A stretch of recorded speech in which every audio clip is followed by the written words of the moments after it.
Joan the Woman is a 1916 American epic silent drama film directed by Cecil B. DeMille and starring Geraldine Ferrar as Joan of Arc. The film premiered on Christmas Day in 1916. This was DeMille's first historical drama. The screenplay is based on Friedrich Schiller's 1801 play, Die Jungfrau von Orleans. This film was considered to be the first cinematic spectacle about Joan of Arc. This was the first film to use the Handschegel color process for certain scenes. This process is especially noticeable in the scene of Joan burning at the stake. The use of red and yellow gave this a heightened dramatic effect. A print of the film still exists. DeMille has said that in the weeks before shooting he became obsessed with historical research, costume and set design, and casting decisions. Plot: a British officer in World War I has a dream of the life of Joan of Arc. The officer pulls a sword out of the wall of the trench he is in. The sword used to belong to Joan of Arc.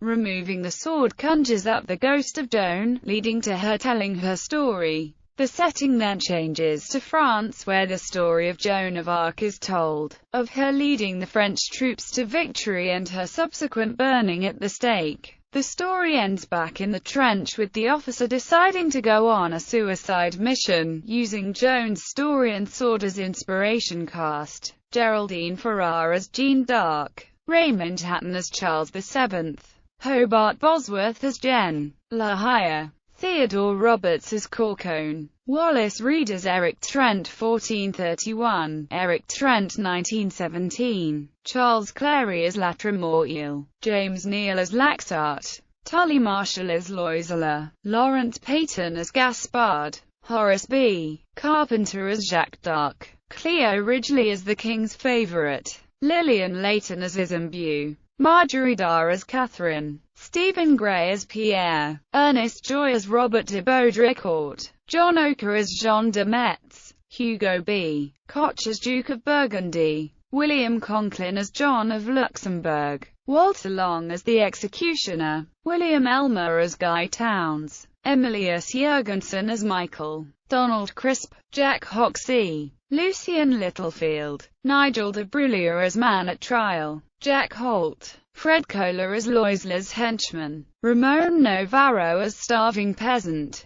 Release and reception. The film was released on December 25, 1916 and grossed $605,731 at the box office. The film has been criticized by some as propaganda for World War I. The film begins and ends with the story of a British officer in the trenches fighting in World War I. He is prompted with the decision to participate in a suicide mission. He discovers a sword that belonged to Joan, and after hearing her story, decides to go on the mission. Robin Blatz in his book Studies in Medievalism points out the sexism that exists in the film. While Joan was the inspiration for the British soldiers' heroic acts, it is ultimately him who is the hero in the end of the film. Blatz points out that this sends the message that women and war do not mix, alluding to the idea that in World War I women should stay behind the front lines, but still be supportive of those at war. In his review of the film, Leonard Maltin said this was DeMille's first historical epic is nicely mounted, spotlighting the heroism and sacrifice of Joan of Arc as she evolves from peasant girl to saint-like figure and becomes involved with Englishmen. Reed fashioned as an accolade to France, with the storybook ended by sequences set during WW1 involving a soldier who is inspired by Joan's bravery. Some of the effects are in color. Attempted film piracy. In 1917, 3 men were arrested for the theft of a print of the film from a New York film exchange, which they took to New Jersey for the making of a new master negative. Both the missing print and the master were recovered. At that time there was an active criminal practice in making master negatives of American films for shipment to other countries for the production of new prints, an early example of motion picture piracy.